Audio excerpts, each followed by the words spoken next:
दुनिया इसलिए शांत है क्योंकि हिंदुओं के ऊपर अत्याचार हो रहा है। अगर यही अत्याचार किसी ईसाई के ऊपर, किसी मुस्लिम के ऊपर हुआ होता तो दुनिया के अंदर उबाल आ गया होता। क्योंकि हिंदुओं के ऊपर अत्याचार हो रहा है इसलिए दुनिया शांत है। अब रण नहीं होगा, महासंग्राम होगा। अभी भी वक्त है, समझ जाइए हिंदुओं। बांग्लादेश से जैसे हिंदू मारे जा रहे हैं, भगाए जा रहे हैं, अगर हिंदुस्तान से 5 करोड़ बांग्लादेशी घुसपैठी और 3 करोड़ रोहिंग्या मुसलमान तत्काल नहीं निकाले जाएंगे तो हम लोग त्रिशूल, बल्लम, फरसा लेकर निकलेंगे और बांग्लादेशी घुसपैठियों को मारेंगे और काटेंगे, भगाएंगे। हम आह्वान करते हैं हिंदुस्तान में हिंदू जनमानस से, अगर बांग्लादेश से हिंदू मारे जा रहे हैं, मेरे मंदिर जलाए जा रहे हैं, यहाँ पर भी बांग्लादेशी घुसपैठी को रहने का अधिकार नहीं। बांग्लादेश में हो रहा है तो सनातन धर्म को मिटाने के लिए सब लोग प्रयास कर रहे हैं। हमारे सनातन धर्म को कभी मिटा नहीं सकते ये। उसकी बड़ी भर्त्सना करेंगे, निंदा करेंगे और हिंदुओं से, संतों से प्रार्थना करेंगे सब एकत्र होकर के इसका विरोध जताएं। बांग्लादेश की घटना को देखकर यहाँ के हिंदुओं को सबक लेना चाहिए। वहाँ पर जाति पूछकर नहीं, हिंदू के नाम पर मारा जा रहा है। तो हिंदुस्तान में भी केवल सनातन धर्म को मानते हुए जातिवाद को छोड़कर हमें योगी और मोदी का साथ देना होगा।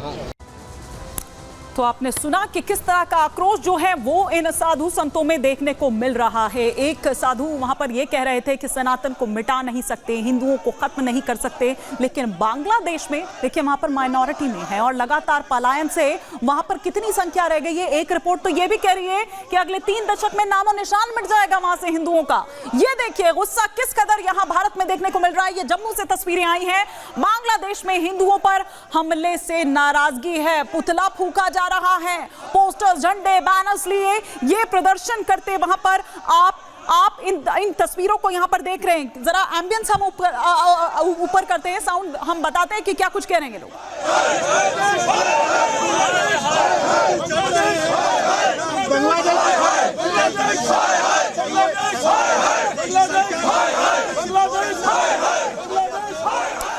ये जम्मू में बजरंग दल का जो प्रदर्शन है, हिंदू संगठन बजरंग दल के ये लोग वहां पर कार्यकर्ता जो हैं इकट्ठा हुए थे और वहां प्रदर्शन कर रहे हैं। कुछ लोग भी हैं वहां के, वो क्या कह रहे हैं, वो किस तरह से देख रहे हैं इस पूरे प्रकरण को, आइए आपको सुनवाते हैं।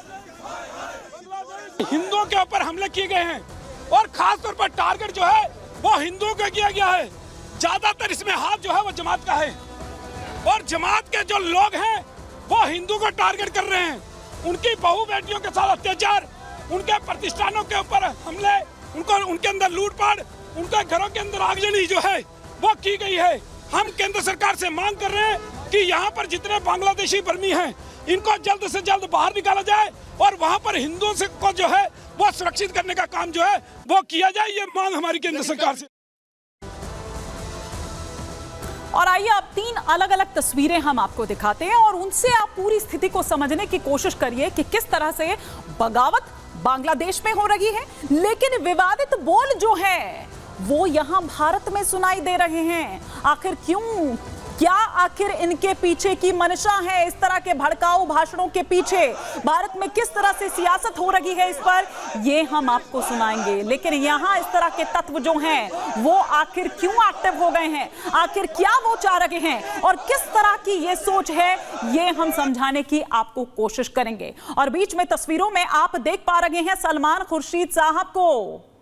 कांग्रेस के बड़े नेता हैं, बड़े चेहरा हैं, लेकिन देखिए कि किस तरह के बड़े बड़े काम ये कर रहे हैं कि देश में आग ही लगा दी जाए, कि देश को बांटा जाए, किस तरह से उनको बहलाया फुसलाया जाए जो भोली भाली जनता है। बांग्लादेश का नाम और कांग्रेस का भड़काऊ बयान, कांग्रेस नेता सलमान खुर्शीद का यह विवादित बयान सामने आया है। भारत में भी बांग्लादेश जैसे हालात हैं। ये कौन कह रहा है? सलमान खुर्शीद कह रहे हैं कि भारत में भी बांग्लादेश जैसी, अभी अपने हालत देखी थी, तस्वीरें देखी थी, वो कह रहे हैं कि यहां भारत में भी ऐसा ही है और भारत का सिस्टम इसे दरअसल रोक रहा है। बांग्लादेश जैसा प्रसार यहां नहीं हो रहा है।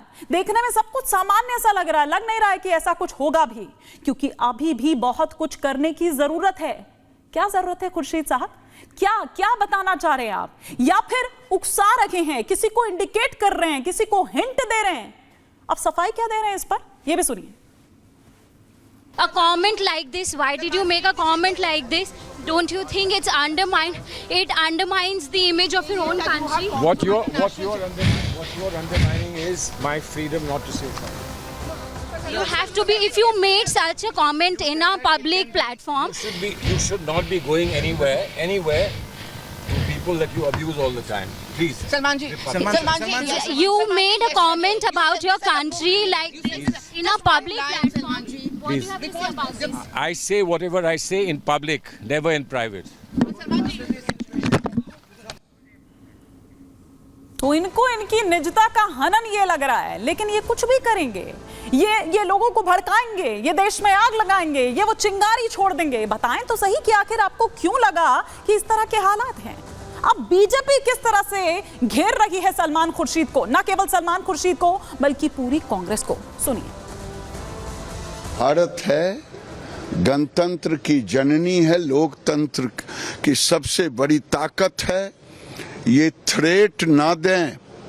मैं जानता हूं कि राहुल गांधी के इशारे पर ही आज सलमान खुर्शीद ने देश को चेताने का काम किया है, लेकिन भूले नहीं सलमान खुर्शीद साहब, राहुल गांधी इस देश में जब जब कोई औरंगजेब बनने की कोशिश किया है तो महाराणा प्रताप भी आए हैं। आप चिंता करके देखिए, सोच करके देखिए किस प्रकार की सोच कांग्रेस पार्टी की है।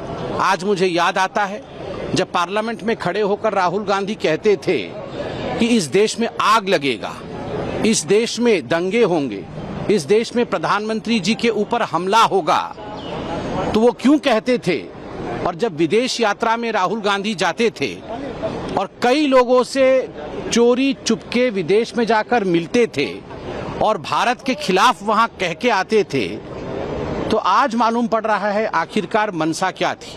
खुर्शीद को मैं समझता हूं कि हमारी सलाह है कि वो भारत के बारे में पहले समझ लें, यहाँ की तासीर को समझ लें। तो ये आपने सुना कि बीजेपी किस तरह से पलटवार कर रही है, लेकिन पक्ष और विपक्ष के बीच में किस तरह से वार पलटवार का दौर जारी है। किस तरह से जो तमाम विपक्षी हैं वो एक सुर में गा रहे हैं, तो किस तरह से सत्ता पक्ष के जो तमाम नुमाइंदे हैं वो उन्हें जवाब दे रहे हैं। तो ये तो कभी नहीं चाहूँगा कि हाँ वैसे हालात हो, लेकिन ये सच्चाई है कि अगर लोकतंत्र में से चुन कर आए और तानाशाह बनने का प्रयास करें तो विरोध होगा।